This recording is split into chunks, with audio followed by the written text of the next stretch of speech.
We want to welcome you today to MC Podcast Episode 5. We're glad that you joined us. We hope your day is going well. Today in the studio, we have with us the CEO of Master's Choice, Kevin Koone. So Kevin, welcome. Glad that you're here. Good morning. Glad to be here. Good deal. Hey, Kevin, I don't know what this says about me. I am the Director of Research and Development. You are the CEO, and we started pretty close together. I think you started in April of that year. I started in August, and somehow you started off at sales, and you got to be CEO, and I got stuck doing nutrition. I'm not sure what that means about me or you. Yeah, but you got to look at where you started. So when you started at Master Choice, what were you doing? So I was doing some shipping. And answering the phone and basically whatever no one else wanted to do. Exactly. So big improvement. So big improvement.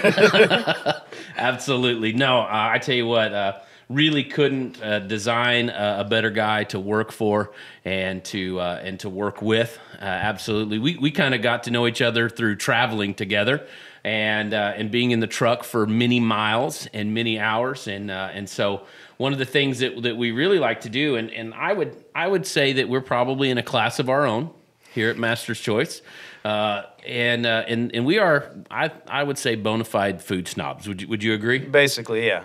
Yeah. Yeah, from traveling, having the opportunity to eat at some really unique places gives us a lot of cool opportunities. And my favorite thing to do when I'm not on the road is kind of bring some of that home and then figure out what I can do in the kitchen or on the grill and try to recreate some of that stuff when I'm around the house. Absolutely, and I think that you and I together have probably done a pretty good job of bringing the level of food snobbery up in the whole office around here. We've introduced them to good food. We have. I think we brought some culture to Master's Choice. Absolutely, some culture. Absolutely, we have brought smoked meats. Okay, smoked meats, Texas style beans, right? Correct. We've even greens. You know, you're from Arkansas. I'm from Texas. Usually, that means that we don't get along. But being that we're in a foreign country now of Illinois, there's that camaraderie there. Yeah, so we're a little north of the Mason-Dixon line, so we kind of get to bring some of that southern influence up. And one of the fun things we've been doing around the office, we've actually been having some meetings where we bring in sales and marketing with research and development, roll out new data, any kind of new projects we got coming along. And one of the things we've paired with that is we've been cooking lunch for everybody. And it started out, it was just sales and marketing and research and development, and now accounting's trickling their way in. Everybody around the office, they start showing up whenever lunch is ready. Absolutely, and start talking about it as soon as we start cooking it, and no doubt. Hey, so you kind of mentioned here a little bit, being part of the R&D meetings. Even though your title is CEO, you are heavily involved in the R&D. Kind of explain that for us a little bit. Right. So I've been serving as CEO of Master's Choice since December of 2015. My timeline kind of running up on me here, but prior to that, I was doing all my work in research and development, and I'm still heavily involved there. So do a lot of work in especially with genetics. So Kyle Vosberg and Cullen Johnson and Michael Lake and I work really close together on the genetics side. We pair a lot of that work with what you're doing on the nutrition side.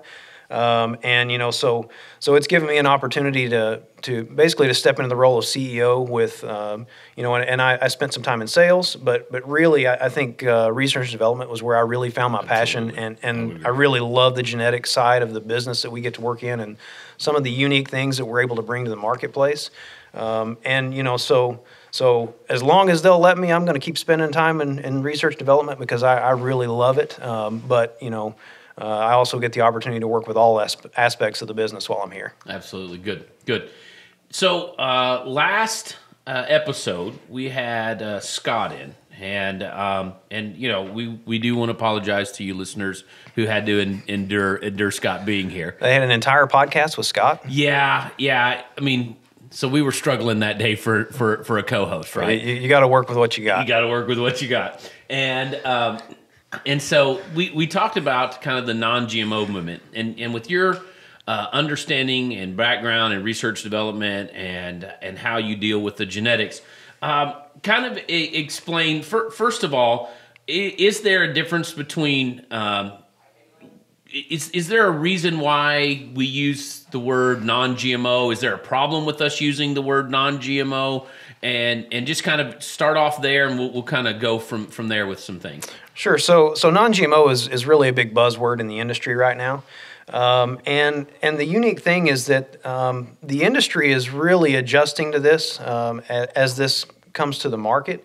Everybody's trying to figure out what really is non-GMO, especially when we're talking about seed corn. So seed corn is kind of a unique product in that it is pollinated by neighboring corn plants.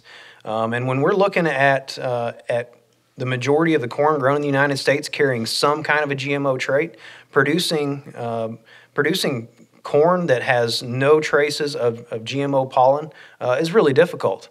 So at Master's Choice, we've been working, since I've been here, we've been working with a lot of conventional genetics that have allowed us to bring some really high-end performing varieties to the marketplace, just strictly as conventional. So no GMO traits on those. But we do also offer GMOs for some of those larger farms that feel like they need it for their particular growing situations. So what would you say? What would you say Master's Choice philosophy, stance? I mean, where do we, how do we try to define ourselves in this idea of organic farming, non-GMO, GMO traits? Where do we kind of stand in that? So our goal really is to offer an ideal product for every livestock producer, whether they're growing organic corn, conventional corn, or traded corn. And the stance on the GMO traits really is that we've always used the term it's a tool for the toolbox.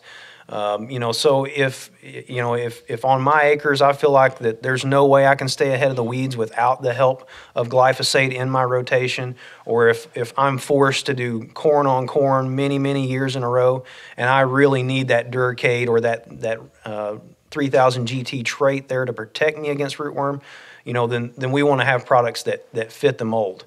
Now, to go along with that, if you are in a situation and as a grower and you don't need the GMO traits, then we got great conventionals for you. So you don't have to spend your money on the traits. Spend your money elsewhere on the farm. And we want to more seed. Spend your money on more seed. More seed. That's great. That's a great idea. So we want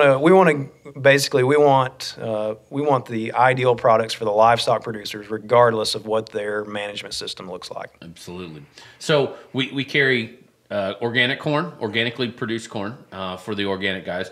Non-GMO, a great lineup of non-GMO, and we carry GMO traits. What are the traits right now that we have available? So we are utilizing the Syngenta platform for traits. Okay. We have a full lineup there. We start out all the way down at the base at AgriSure GT. Now, AgriSure GT is just a product that simply has a herbicide tolerance trait in there, so you can spray a glyphosate product over the corn. Then from there, it kind of progresses up into traits that also feature insect resistance. So we start out at GT, we move up, then we've got the 3000 GT. Now 3000 GT will combine the AgriSure rootworm trait. It will also add in the AgriSure corn borer. And it will have the GT and the Liberty Link. So with that one, you actually get not only you get the insects, but you get dual herbicide traits there. And they kind of progress up from there. So Viptera is one of the newer traits from Syngenta, and basically it takes all of those traits in the 3000 GT and it stacks that Viptera trait above it. And that's an above ground trait that gives you excellent control on all your above ground pests. Everything from corn borer to corn earworm, and that's expressed in the plant. It's expressed in the kernels, the silks. So anywhere that those insects feed above ground, we get protection there. Okay. And then do we offer some Duracade? You mentioned that. We are featuring some Duracade now. We have one 90-day product, our MCT 4058 is our first Duracade we brought to market. And actually, we've had really good response from a customer base for that. And so for the guys that are doing corn on corn, it's been a great fit.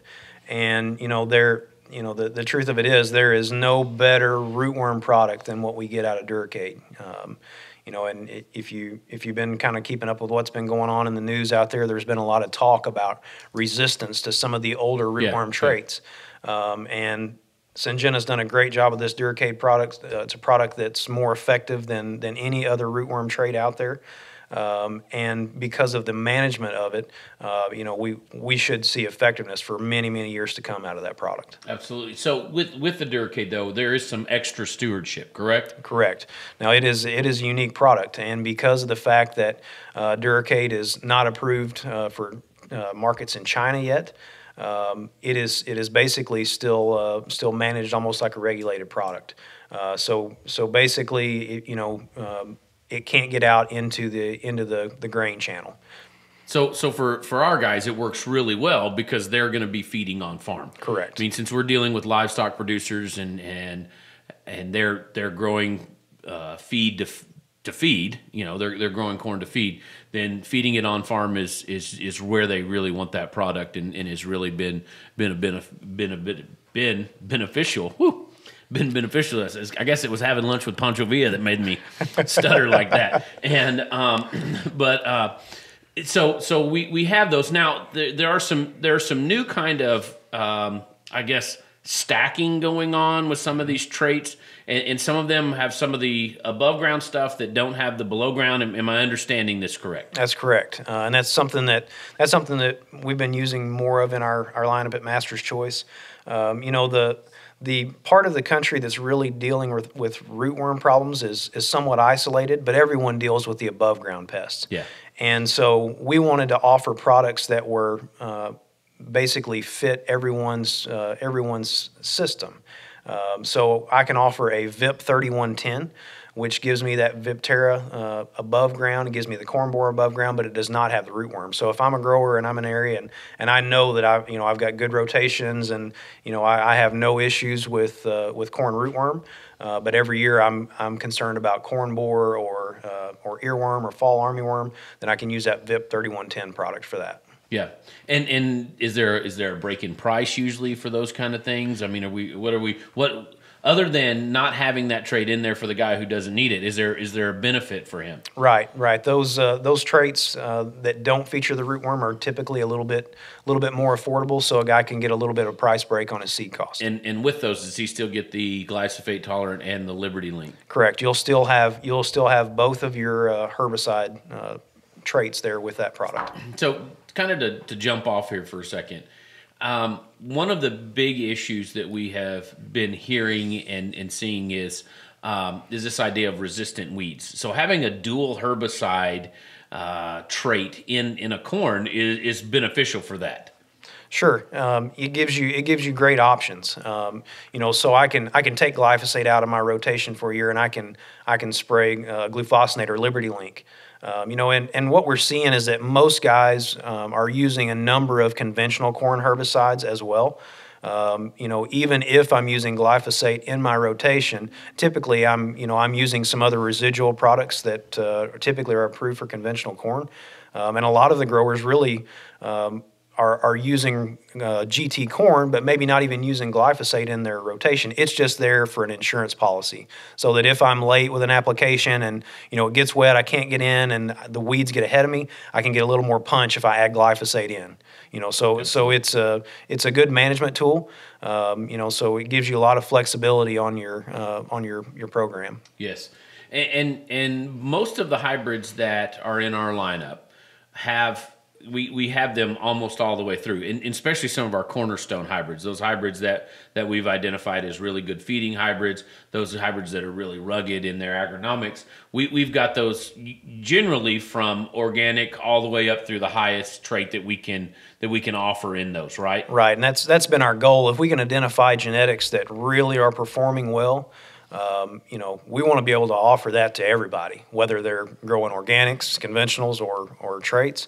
So you'll see a number of those in the lineup that are going to have multiple options on their availabilities. Yeah, absolutely. And like you said, I mean, it's all about providing the best product for that farm that we can. Right. And especially in that arena of livestock feed, and being able to identify those genetics that are good livestock feed, and then using the Syngenta the trait platform to be able to do that. So So what do you do? So this is kind of one of those off the cuff kind of questions. So how do you, if you were to encounter one of the staunch, we'll just call them a staunch organic farmer, and how would you explain?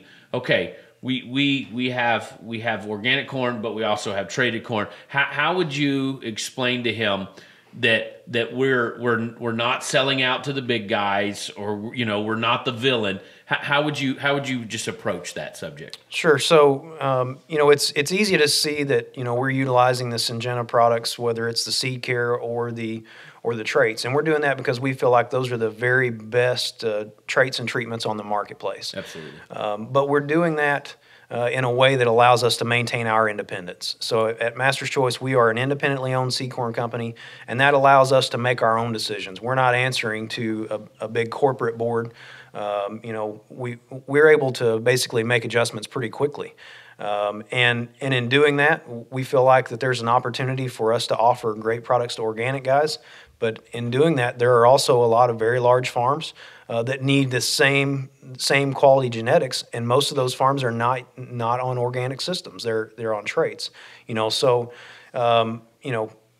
Really the key for us is just maintaining our independence. We're not controlled by Syngenta. We make our own decisions. We just are able to incorporate their traits into our genetics. That's something that's really unique in the industry that that no one else will give us the opportunity to do. So it allows us to work with an independent genetic base and really develop the best products for the farm. Absolutely, absolutely. So you touched on this in your talk there, in the fact that we're utilizing Syngenta's traits, their trait platform, but also seed care. How important is seed care? And when you talk about seed care, what are you really saying? So a common misconception with seed care is that when you open up a bag of seed corn and you see seed corn that's red, green, blue, something other than yellow corn, that it's all the same. And there is a lot of difference in seed care products out there. The Syngenta seed care is basically has more research and development behind it than any other products. And they work very closely with our staff at the plant to make sure that the formulations are correct. And just performance-wise, there is nothing that compares to the Syngenta seed care platform. There are a lot of products out there that are generic products, and when you look at those generic products, there is no standard for how that stuff gets mixed and how that chemistry works together. So there is a lot of variability on seed care performance in the industry, and we get really consistent performance out of our Syngenta seed care. So seed care is really kind of translated seed treatment. Correct. Right. And those are seed treatments, and they give us protection from soil-borne pathogens. So if I run out here and I plant early and all of a sudden it turns off cold and wet, that seedling is going to be under a lot of stress. So anything that I can do to protect that from pathogens, from insects, anything that I can do to basically to give that plant a boost is going to give me a better chance of getting a good crop, because we know how critical that early growth stage is. First of all, if it dies and doesn't come up, I got nothing. Yeah, absolutely. Second of all, if it comes up and stalls out, I'm sacrificing yield because so much of our yield is determined prior to that V4 stage, and getting a good seed care, a good seed coating on it really gets it off to a good start. So how does the seed coating, how does the seed care? I put it in the ground, and so then the plant begins to grow. I mean, how is that seed care still affecting how that plant is performing? So seed treatments work a couple different ways. Basically, as you get moisture, those chemicals will basically spread around the root zone and give some protection around the root zone. You also get some translocation into the plant that you will get some protection there.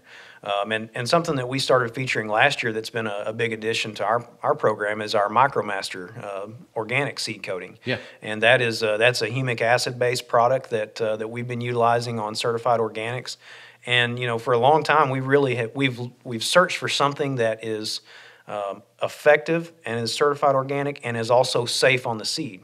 So it's not a product that I've got to worry about putting on seed and it's going to damage the seed if it sits in a warehouse. Right. And that MicroMaster product has done that for us. But there are a lot of good products out there that are more biological in nature that will, if I put it on the seed and I don't plant it this year, then it will literally eat the seed, correct? Right. Yeah. There's a chance if I put living organisms or some kind of a microbe on the seed, that if I don't plant it, it sits in my shop. I may go out there, in 12 months, and I may be on my way to cornmeal instead of corn seed.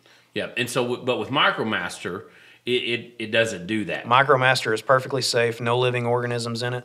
It is just a humic acid based product that really has given us very good emergence and very good vigor. We noticed right away when we started testing this product that we saw dramatic results in our cold germ scores. We started sending this stuff to the lab, and so that has been a huge addition for our organic lineup. Anything we can do, it always made me a nervous wreck to put yellow corn in the ground. Oh, absolutely. And anything that we can do for seed coating, whether it's a Syngenta seed care product or certified organic MicroMaster, anything we can do to protect that seedling is a big step. So what is our typical seed coating going to look like?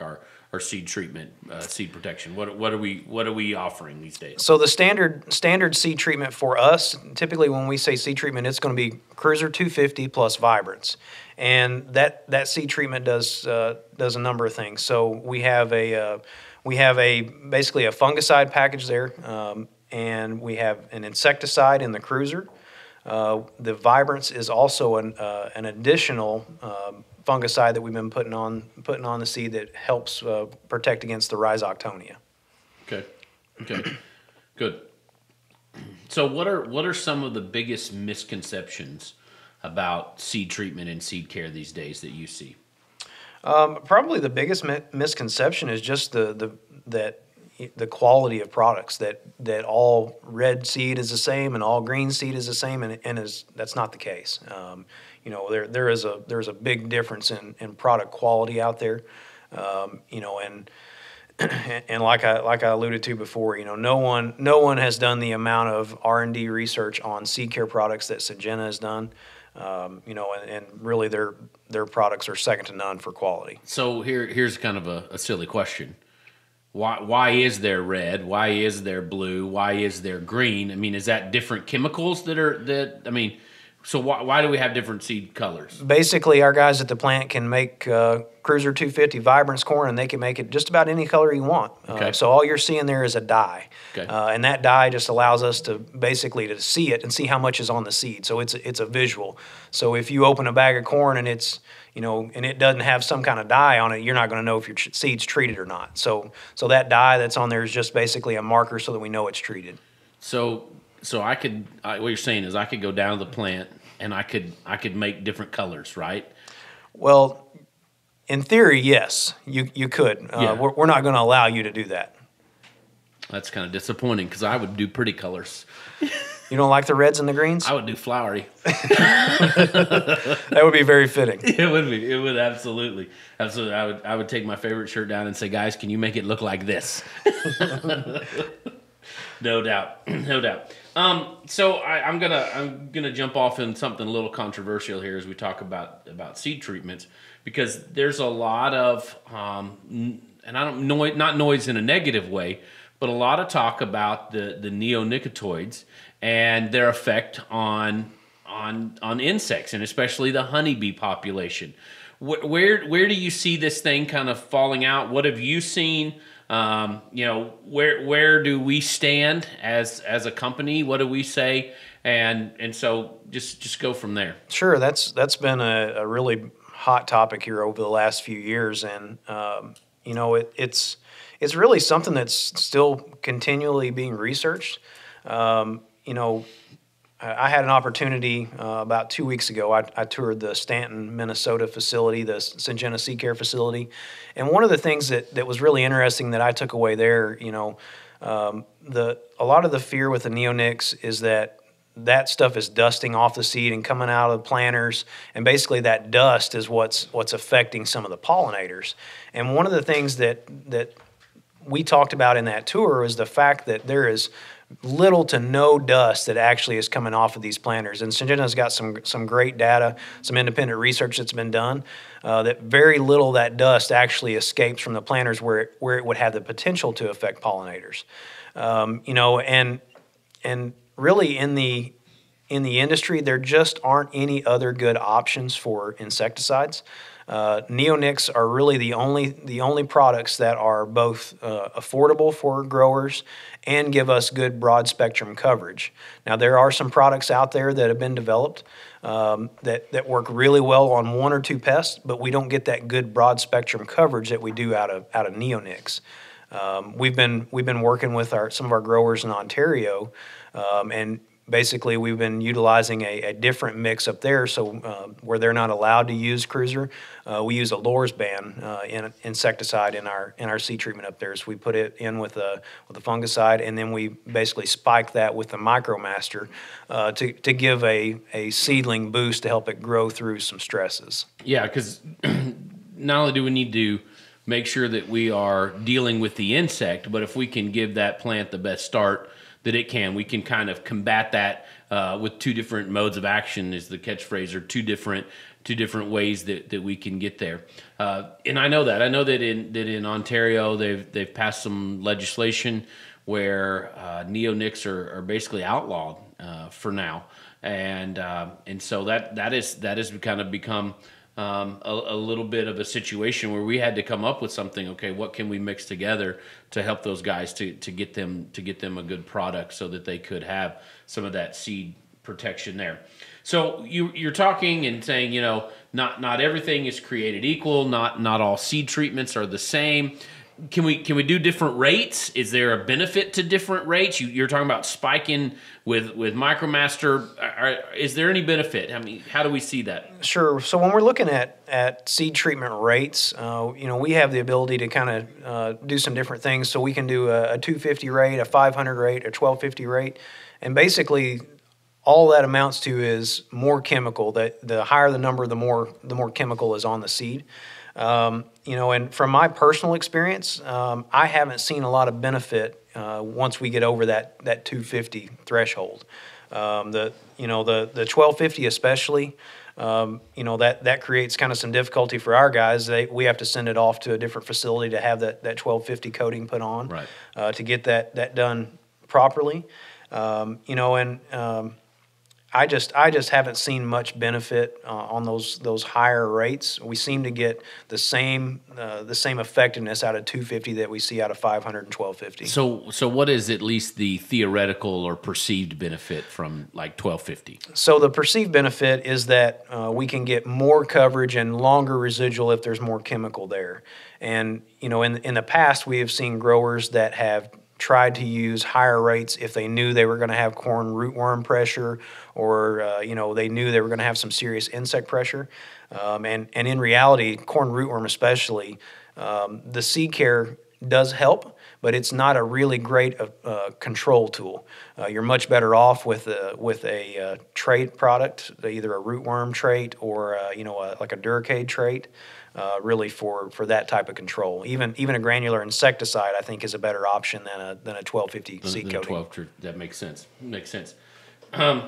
So just to kind of wrap up the seed treatment section here for us, Kevin, guy's going to get a bag of Master's Choice, going to open it up, and it's typically going to be what color? Could be red or it could be green. Just depends on what dye happens to be in the system on the day the seeds ran. Okay, so could be red, could be green, and it just and really I guess that would fall on Michael down at the plant, and he's a fickle beast. Yeah, it just depends on what kind of mood he's in. If he's in a green mood or a red mood. So, but typically if it's green or red, it's going to be the same. Now we do have seed treatment can sometimes. Now, what if I open a bag and it's different colors? What would that typically mean? Right. So if you see two different colors, typically what you're looking at is an easy refuge product. Okay. And the way that works, if I take an insect-traded corn, so maybe it's a Viptera 3111, so it's got above ground traits and it's got rootworm. And if I'm just planting VIP 3111, if I'm anywhere other than cotton growing counties, I've got to plant 20% refuge. But what Syngenta does is basically they have created trait platform that allows us to integrate the refuge into that bag of seed, and that takes that refuge from 20% down to either 5 or 10%, depending on which trait you're looking at. So when you see that, when you open that bag up and you see, so your bag may be mostly green and you see a few red kernels, those red kernels are your refuge corn. Okay. So that doesn't have insect traits. Okay. And so that's why you see two different seed colors. And if I get in my bag and I open it up and it looks like poop brown, I mean, what is that? That's probably MicroMaster. It's kind of a brownish black, and you'll still see some yellow underneath there, but right. It's a totally different base product, so it's not going to look like Cruiser does when it comes on the seed. But yeah, it's going to be kind of a brownish black color. Kind of look like dirty seed is what it really look like. It looks like we rolled it around on the floor, but I promise we didn't. No, and I promise it works a whole lot better than if we rolled it around in the floor. Yes, for sure. Yes, no doubt. Good. So, we've been talking about traits, we've been talking about seed treatments, and all of these things as protection against certain pathogens, protection against certain insects, herbicide tolerance. What about just some good old-fashioned leaf disease? I mean, is there any trait or treatment or anything for just good old-fashioned blighty diseases? So when we're talking about leaf diseases, really there's not a trait or a treatment out there that does a whole lot for us. Basically, what we need to do if we're concerned about a specific leaf disease is look at management from genetic selection is probably the biggest tool. And then secondary to that, it's going to be residue management. So the majority of the leaf diseases out there basically overwinter in residue in the fields. So if I can break up rotation, so if I'm corn on corn on corn, I'm going to have a lot of residue in the field. And if I can break that rotation and bring soybeans, or if I'm a dairy grower and I can bring alfalfa in for 3 to 5 years, I can really break that residue up so that there's no place for that disease to overwinter. We also see a lot of insects overwinter in that residue as well.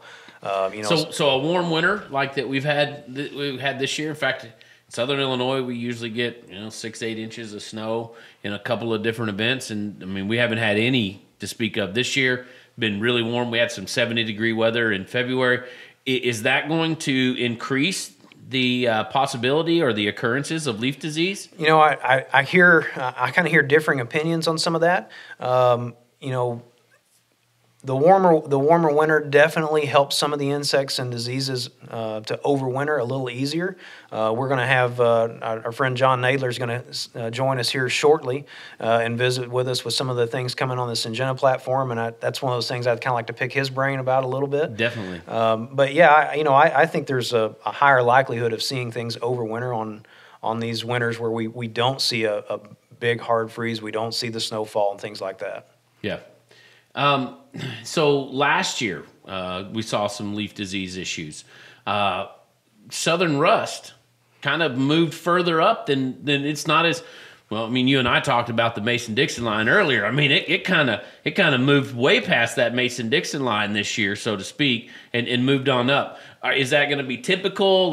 Was that something that just was environmental? Climate? So that's that's been really a big buzz that Southern rust really over the last couple of years has spread much further north. That's something that when I was working in sales, I worked with some farms in Florida and Georgia. Was something they commonly would see come off the Gulf of Mexico. And once we got north of probably say Tennessee and Kentucky, we didn't really see much of it. Well, then all of a sudden it was in Southern Illinois. Now it's in Central Illinois and in a lot of parts of the Midwest. And that's kind of come on as a combination of some mild winters.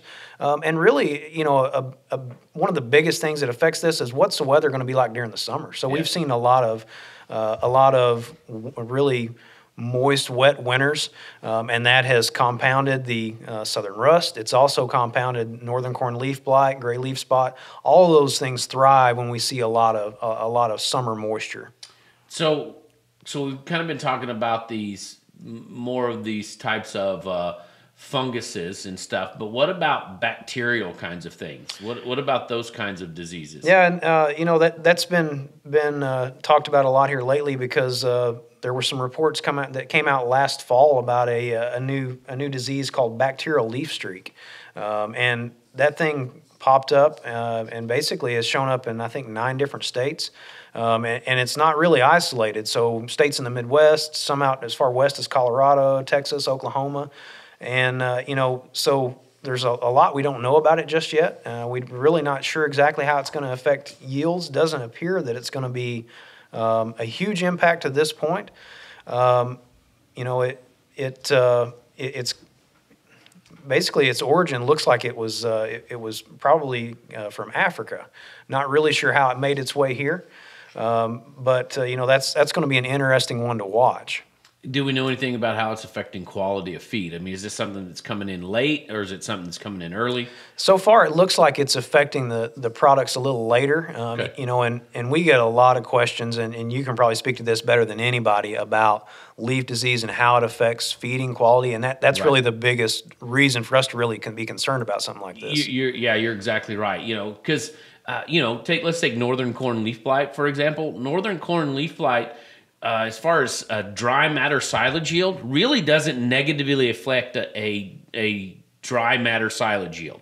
Okay, it'll kill the plant a little faster, and that's the issue that we have with the quality. So we begin to negatively affect quality when we begin to negatively affect the plant's ability to photosynthesize sugars. And when we have that problem, our fiber digestibility goes down, our feed quality goes down, our plant sugars go down, there's not as much energy in there. And so for us, a leaf blight issue is a big issue for quality, not necessarily for yield. Now, for a grain guy, it could be an issue for going down, for premature death, for that plant not being able to stand long enough for him to harvest it. But for a silage issue, it really doesn't affect yield too much, but it does negatively affect the quality of it. And so, we have certain varieties that seem to be a little bit more susceptible, and every company has varieties that'll be a little bit more susceptible to certain leaf blights. And so our stance is spray some fungicide on it. And we have a variety that you and I know very well, excellent feed quality. But if it looks like it may get some kind of leaf blight, spray it with fungicide 2 days ago and not wait on that. And we really seem to see some good improvements on those things. Sure, and we saw the last 2 to 3 years have been major leaf disease years. We especially saw that in the upper Midwest last year, where we saw Wisconsin especially saw a very wet fall, and so you kind of combined the fact that there was a lot of leaf disease already present. It kept raining and pushed guys later getting their products harvested. So there was a lot of dry silage harvested last year and really affected the quality. Yeah, absolutely. And some guys even switched from silage to let it stand a little bit longer and took some high moisture corn there. Right. So one of the things that we're adding in this year is we actually are setting up some inoculated disease trials. Okay. So we'll have northern corn leaf blight and gray leaf spot inoculated trials. We've always been able to basically place plots in leaf disease prone areas to get an idea. That's called Pennsylvania. Right. Pennsylvania, New York, we always see some more of that, and we've been able to learn a lot about the genetics that way. But adding that inoculated trial is going to give us a good meter of how they're performing, and it'll be a tool for the grower when they open up a hybrid guide to make a selection. Absolutely. Well, our in-studio guest today is John Nadler. John Nadler is from GreenLeaf, Syngenta, and really, I'll just put this plug in. John, we enjoy working with you. I really and truly, and even if you don't get our jokes, even if we tease you a little bit much, we do enjoy working with you. So just introduce yourself, kind of what you do, and those things. Yeah, Mark. So first off, thanks for the opportunity. Absolutely. I do appreciate your jokes. Sometimes Kevin don't laugh, but I'll laugh just to laugh. But, Thanks. So yeah, I'm a regional account lead with GreenLeaf Genetics, which means I get the opportunity to represent the traits and genetics portions of corn and soybeans to licensees such as Master's Choice. Yeah, good. So get to live in a little town just north of here in Newton, Illinois. Excited to be a Southern Illinoisan. So you're speaking my language most of the time. Absolutely, and you and I have the same alma mater. We do. Yes. Absolutely. Yes. Absolutely, we do. Go Salukis. That's right. So, and most people listening today won't even know what a Saluki is. Nor did they make the NCAA tournament, so they don't care. So that, absolutely. So John, give us a little bit of an update of kind of where things are with Syngenta right now, and where you see things in the industry. So just go at it there. Yeah. So I'd say things are good with Syngenta. A hot topic that I get asked about now currently is the acquisition between ChemChina and Syngenta. We expect that to close here sometime in the first half of 2017. Things are proceeding very good. There's a lot of mergers and acquisitions going on right now, Mark, in the space, and I feel like as a Syngenta employee, this is okay. Yeah. I'm not worried about other sales teams being merged. Right now, I get to focus on bringing the best genetics and traits to Master's Choice, and that's what I love to do. Good deal. Good deal. What are so you were talking about these acquisitions and these mergers. What other parts of the industry do you see changing here recently? Anything else? Yeah. So right now, I mean the economy is driving a lot. Right. We've got $3.50, $3.60 corn. It appears to be making a lot of growers think differently about how they make their buying decisions. Okay. In what ways? So, to be honest, I mean, the first question I get is, how do I drop my seed cost? Okay. Right? And that gets real difficult because the most important thing in raising a highly productive crop is the buying decision you make and the seed you purchase. Yeah. So maybe not the first place that you want to cut costs. There may be other portions of the business. Some growers are going backwards on technology. Okay. Right? So maybe in the past when corn was $6-7, they felt good about buying the best technology there was on the market. And when you're talking technology, are you talking about elite genetics, or are you talking about probably traits? More traits? Okay. Yeah, so they would buy the fully traded Easy Refuge products, and now they're maybe willing to give up traits, okay, right, just to cut seed cost. And unfortunately, agronomically, that's not the best decision to make, especially in a winter like we've had this year, Mark, that's not been that cold. The pest pressure is going to be significant. Okay. And as I think about that, gosh, we can't cut back on the technology or the traits that we have out there to preserve the genetics that are underneath them. And so I think that makes a good point. The traits are there to preserve the genetics. Correct. So we breed and select things for superior yield. For Master's Choice, we're looking at quality. We're looking at feed quality of that. And so we've got genetic potential, and the traits are there to basically protect that. Okay? Yeah, that's 100% correct. So we look at corn based off of genetics, and then we apply traits to preserve those genetics. Okay. Have you, is there any projection, any speculation about what the insect pressure will be this year? Have you heard any of that? Yeah, so there's a number of speculators, right? And so probably the best thing to do is to go back to the last 5 years in history. Okay. And if you look from 2012 to present, there's not one consecutive pest that has come back year on year at the same level. So the moral of the story is we don't know what you're going to have for pest pressure. Agronomically, I can't tell you what you're going to have for pest pressure. So we've got to do everything we can to put the technology and traits in your fields to give you the insurance policy to protect against everything. Good. And so Kevin covered some of those technologies and some of those traits. Is there anything coming down the pipeline from Syngenta that you can speak about? Yeah, probably the one that we're most excited about is AgriSure Duracade. Okay. So it's 2 modes of action on corn rootworm. Okay. And it's the first true pyramided event to be brought to market. So it's got 2 modes of action, like I said, and so far, once we get deregulation in foreign countries, we will be pushing that product in a significant manner. Now, Kevin and I spoke about that. We actually have some of that in our lineup, Right? And because we are supplying seed for guys who are feeding that, they can feed it on farm. It's deregulated here in the United States. Correct. You're right, and so we're just kind of waiting for some foreign approvals for that. So we just don't want it out in the open market. Correct. That's correct. All Yep. right. So if it's fed on farm, and honestly, that's the best space for it, right? Because a lot of guys are high manure practice. Yeah. Right. Their pest levels can be higher, and that's the best technology they can put on that acre. Makes sense. Makes sense. Anything else that coming down the pipeline? What about? Well, we're going to jump off here. Yeah. What I've heard a lot of people talking about Inogen for feed corn. Yeah. Yeah. And so what's going on there? Yeah, so I think there's a lot of research currently being done.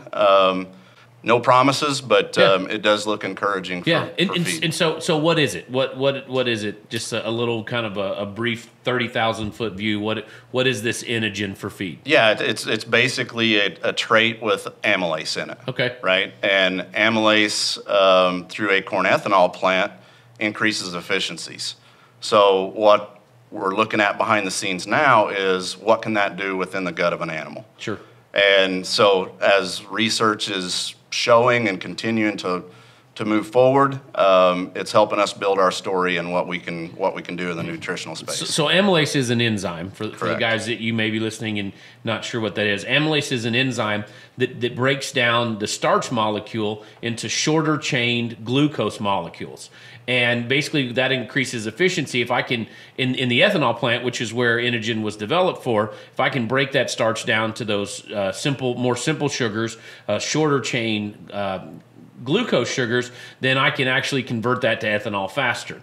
It's the same thing that kind of happens in our saliva, guys, or actually also in our small intestines, is that when we take in a complex sugar, we have amylase in us. Yep. That breaks that down. Yep. It allows us to utilize it faster, better, in a way that our body can take it in and not pass it out. And so as they developed this for ethanol, some of the guys saw, hey, this may be a benefit to animals. And so there's actually been some release studies done out of Nebraska. Yep. And actually I've encountered a few guys that are actually going to plant some this year throughout the country. And so it'll be interesting to see how this really plays out. And I've seen some of the research that's been published by Syngenta, and things look like this could be very promising for the agriculture, or especially for the livestock industry. Yeah, it's one of those things we got to continue to look at and evolve for this space. And if we can figure out a safe path to market, we will. Absolutely. No. So, I appreciate you guys looking in that and looking at that. So we kind of jumped off on that a little bit. I want to go back to this aspect of guys wanting to drop their seed cost. Yep. Okay. What are the dangers of that? Let's be honest. I mean, I could drive 20 miles up the road and I could go to a farm store, and I can buy corn for $89 a bag. Right. And so what are the dangers of doing that? And maybe that's a little dramatic, but dropping seed costs in general. Well, so I'm going to walk through a real life scenario. At a banker a customer walk into a banker's office, and he says, you need to drop your seed cost by $30 an acre, right? And so the banker's telling him to cut back on inputs, and unfortunately, if you're not keeping his best interests in mind as a seed supplier of genetic performance, pest pressures, locational fit, zones, whatever it may be, you could give up significant bushels in going to a inferior product just for a cheaper price, right? And honestly, in a $3.50, $3.60 corn market, we've got to have the most bushels ever. Absolutely. To maximize our profit per acre. So that's, in my opinion, the last space we want to look at on cutting costs, because unfortunately you can cut bushels, and we all sell bushels. Well, and we sell bushels.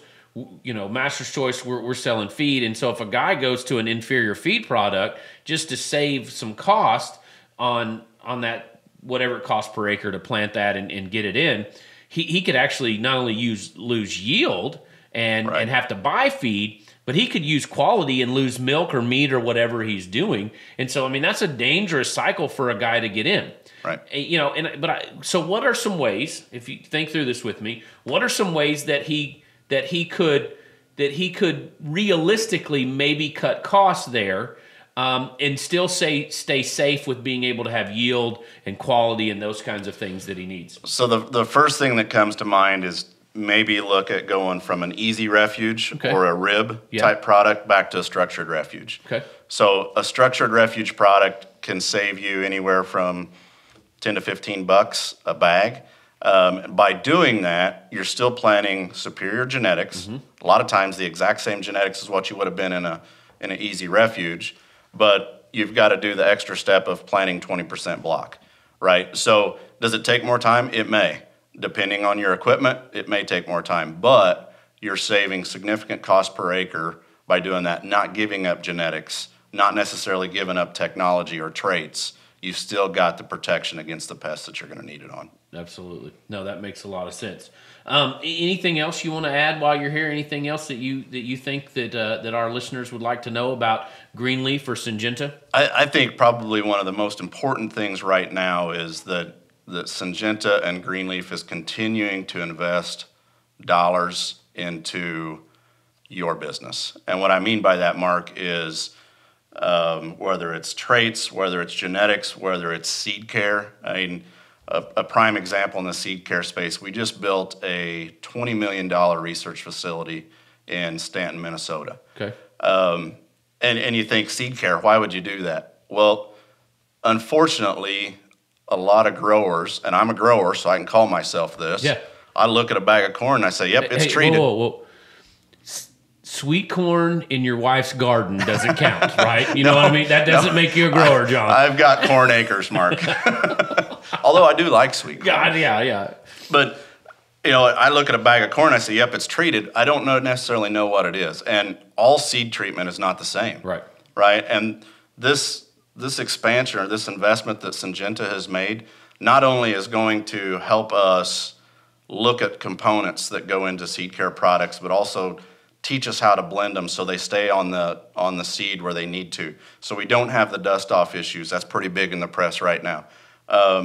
That kind of commitment to me shows me that Syngenta is willing to invest in the future. And anytime we can develop more products and help your customers out, your growers out, that makes me feel good. So I'm glad to represent somebody that's willing to make that investment. Absolutely. John, we appreciate you stopping by today and being part of this. And we appreciate not only that, but we appreciate you and the professionalism and the camaraderie and even the friendship that you bring to sometimes a business that Syngenta is a big company, but yet you put a good face on that company. Well, we're not going to talk about your face. But I got a face for radio. We all have a face for podcasts, right? But we really appreciate that and appreciate you for doing that. I appreciate that as well. And I think something that we forget about often is seed, corn. This is a relationship business. Absolutely. Your growers rely on you. You rely on me to bring the best genetics. And it's not always about price. That relationship is key because you've got your growers' best interests in mind. Absolutely. And I think that's something for us to all keep in mind is how personal this business is. Absolutely. Kevin, I'm going to give you the last word as we kind of wrap this up. John's told us a little bit about what's coming down the pipeline for Syngenta and everything. Anything, you're kind of the big chief here, and so what's coming down the pipeline. You see the R&D stuff, you see other things. What's coming down the pipeline for Master's Choice? So when we take a look at what's happening with us in our pipeline, we've got a lot of genetics coming. We actually have a new plant breeder on staff, and I think you've had Cullen on some podcasts already. Cullen's been doing an exceptional job at pushing our genetic program even further than where it has been. He's got some really unique things coming. I'm anxious to get some of that stuff out in larger scale. We're gonna be testing some of his material out in several locations this year. So it'll be really my first opportunity to see a lot of it in a larger scale. So that's going to be some big stuff coming, and we got some Syngenta traits in integration right now on some of that new genetic stuff. So you're going to see a lot of new genetics coming, and you're going to see some new trait offerings coming along with it. Good deal. Hey, we appreciate you guys joining us today, and listeners, we appreciate you being part of this, and hope that it's kind of opens your mind and help you understand some of the things about our business and our relationship with Syngenta. Hey, just a reminder, we are social. You can catch us on YouTube, Instagram, Facebook, and of course you can always get us at seedcorn.com. Thanks for joining us today.